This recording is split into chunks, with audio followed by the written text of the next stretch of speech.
Greetings from Australia, Dugong capital of the world. My name is Helene Marsh and I had the privilege to lead the amazing team of 72 scientists who contributed to this global assessment of dugong status and conservation needs.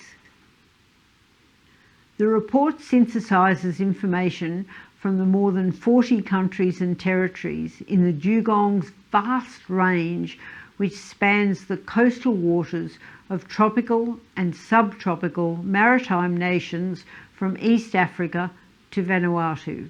These nations include some of the world's richest and most highly developed countries, as well as some of the poorest and most war-torn. The report contains 11 chapters, 9 regional chapters bookended by an introductory chapter and a final chapter summarising the key learnings. Between 5 and 11 regional experts co-authored each of the regional chapters.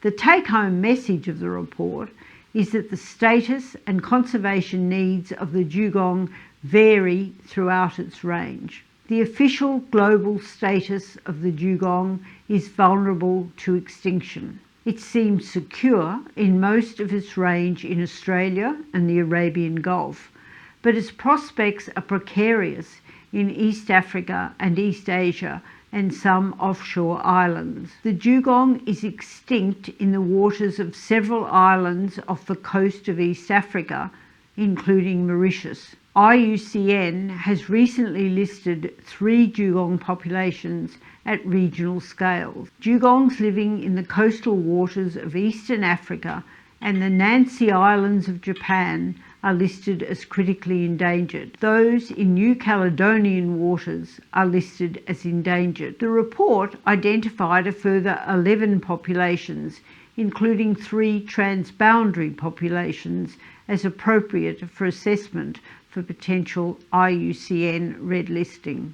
I expect most of these populations will qualify for listing as endangered or critically endangered. There's still considerable uncertainty about the status of the dugong, especially throughout most of Asia, where only 2 locations have confirmed populations of more than 100 animals.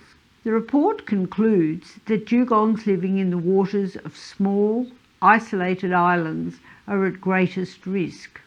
Several major genetic groupings of dugongs can be recognised, suggesting that regional populations might need to be treated as distinct from one another in conservation planning. Dugongs seem to be genetically healthy in Australian waters. In contrast, the genetic diversity of dugongs in the Western Indian Ocean and around the isolated islands at the limits of their range, such as Palau and New Caledonia, appears low. The long-term resilience of these populations is likely to be less than that of Australian dugongs. Genetic data are lacking for most of Asia. The report also includes some good news.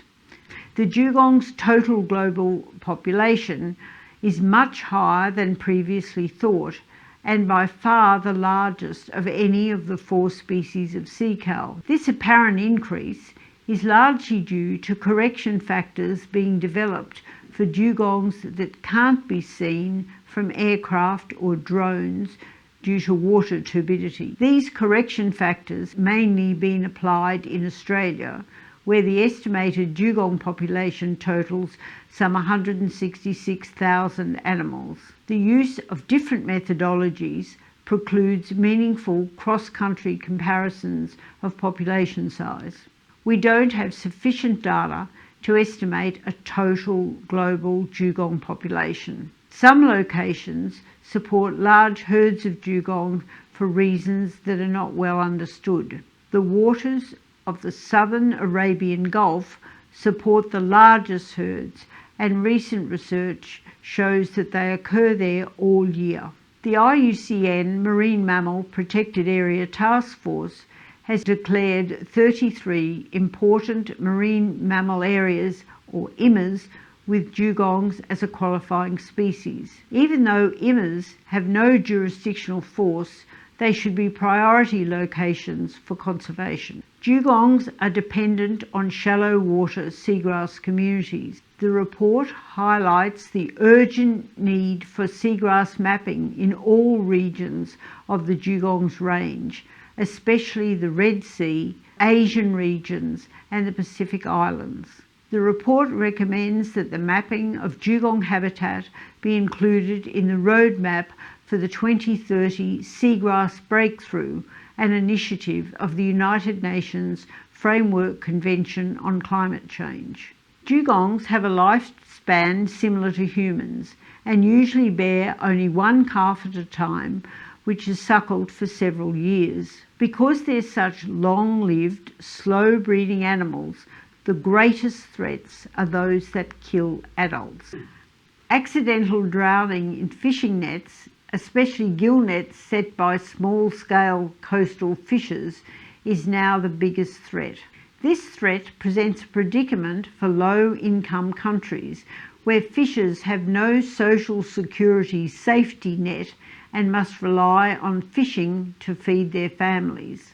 Habitat loss and degradation, exacerbated by coastal development and extreme weather events, are increasing throughout the Dugongs range. When dugongs can't get enough to eat because their habitat is degraded or lost, they starve and die or move to nearby seagrass beds, impossible for animals living in isolated islands. Because the needs of the dugong are so geographically variable, cooperation within regions is vital. The Dugong MOU, developed under the Convention on the Conservation of Migratory Species of Wild Animals, is key to facilitating regional cooperation to guide the development and delivery of practical conservation initiatives for dugongs and their habitats. This report should guide these important activities. Thank you.